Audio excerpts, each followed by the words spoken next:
Now, today we received confirmation that the Boston bombing suspects were not done trying to hurt and kill innocent Americans. Their next target, we found out, was New York City.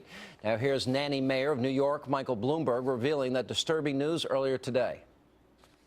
We were informed by the FBI that the surviving attacker revealed that New York City was next on their list of targets. He told the FBI apparently that he and his brother had intended to drive to New York and designate additional explosives in Times Square. They had built these additional explosives, and we know they had the capacity to carry out the attacks. The investments that we've made in counterterrorism operations, technology, and intelligence help reduce the possibility of a successful terrorist strike, but they certainly do not eliminate it. Nothing can do that. We don't know if we would have been able to stop the terrorists had they arrived here from Boston.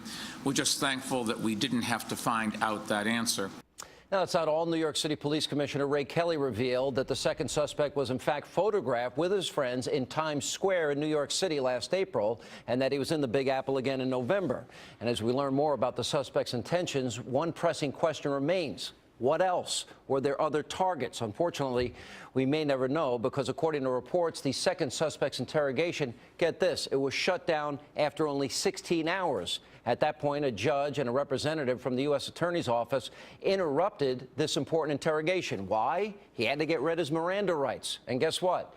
We're learning that immediately he stopped talking. But there's more disturbing details surrounding the suspects. According to the Boston Herald, Massachusetts Governor Deval Patrick, quote, clamped down the lid yesterday on the Herald's request for details of the suspect number one's government benefits, citing the dead terror mastermind's, get this, right to privacy.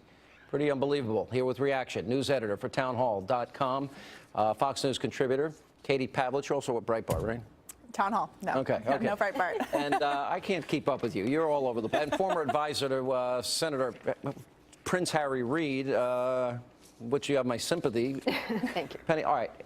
We agree on Deval Patrick, I mean, on the right to privacy. What about the right to people to maintain their lives and their limbs and their legs? Look, I think what these two individuals was absolutely disgusting. And what they engaged in was a mastermind of terror. And I think that they should be punished accordingly. But I do agree with the governor in being able to deny a newspaper that right to privacy. Wait a minute. Why? Turning it over to the government. No. Turning it over to the government. Penny, until you know all the facts. Until Americans, we're going to learn everything about you. I understand. And I actually, for once in my life, agree with George Will and what he wrote in the Washington Post, that we have to tread carefully. I know I'm not going to be the most popular person here tonight. You're not popular. Trying to defend the civil liberties, but the one that is still alive was a U.S. citizen and is afforded Miranda. certain Hang on a rights. second. Hang on. You support Mirandizing. So that means this guy might know about foreign sources of money, foreign influence, future attacks. We already have the guilt or innocence is now, it's not an issue. Wait a minute. So we're going to shut down any interrogation of this guy, and that means whatever attacks are on the books, they go forward. You can live with that? No, I can live with the fact that they allowed him to be interrogated.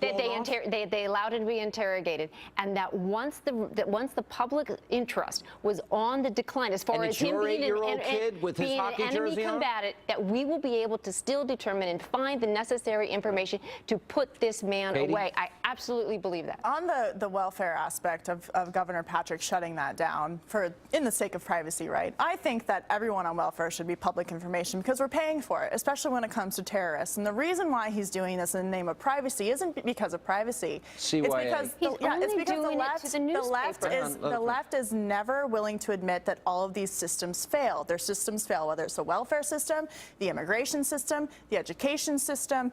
Any of that has failed when it comes to jihadists coming to this country, whether it's the 9/11 bombers or these guys in Massachusetts. They will not admit that their systems fail. That is outrageous to me. But the fact that we don't make this guy talk means we are putting Americans' lives in jeopardy. And I am sick and tired of this notion that he deserves his Miranda rights when he may have information that Americans' lives are in jeopardy. He had his Miranda rights in existence. Okay. The day he was arrested, he had his Miranda rights. But here's that was never denied or taken away. We can still interrogate him. He can file for habeas. He can get it in 30 days. But if he has knowledge of a pending attack, don't we as citizens also have the right not to have our legs blown off or our children killed? Absolutely, and that is what they will be going on to do, and they will be able to try to, and they will go to work to try to find that determination. And I agree that that first part was critical, as we saw that he was We not. didn't. He shut down. There are rules and there are constitutions. And Rules. Listen, you know what? There's no rules when you're at war. This is the difference. If you think this is criminal or if you think that it's an act of war.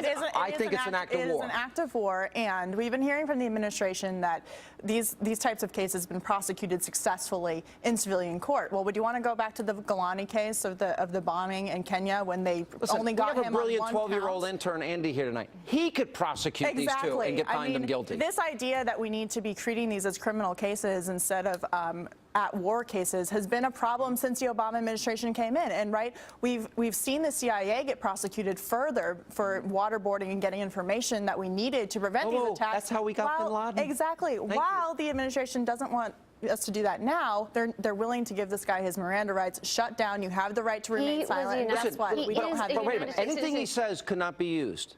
That's not true. But that is not true. That is not true. While he was in the hospital, anything that he said during that time can be used and will be used. Sean, it is very likely that we have to assume that a judge would throw that out. Hang on a second.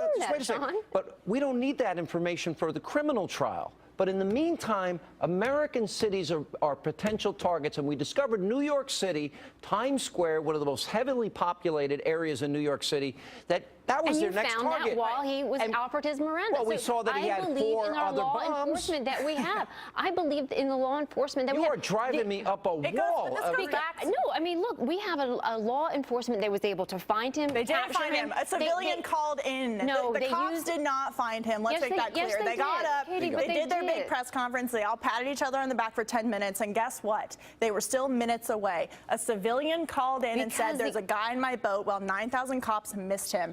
All due respect to the police officers, but it was a civilian calling in the tip. CIA was warned. They all missed him, the Russians and then warned they missed us. him on the day. We got some big problems. The police were not the ones who found them. It was a civilian calling in the tip. Right. But back to the issue of the systems. Look, this was a guy. Both of these bombers were part of a family who was claiming refuge when they were going back and forth between one of the most radical areas of Russia, and the system failed because they didn't check up on it. It's an issue of system failure and refusal to acknowledge this is an Islamic problem and following up on those. I'm giving you the last word because I agree with you, and she's making me angry. Okay. That's why. All right. Thanks. Thank you both. Just kidding, Penny.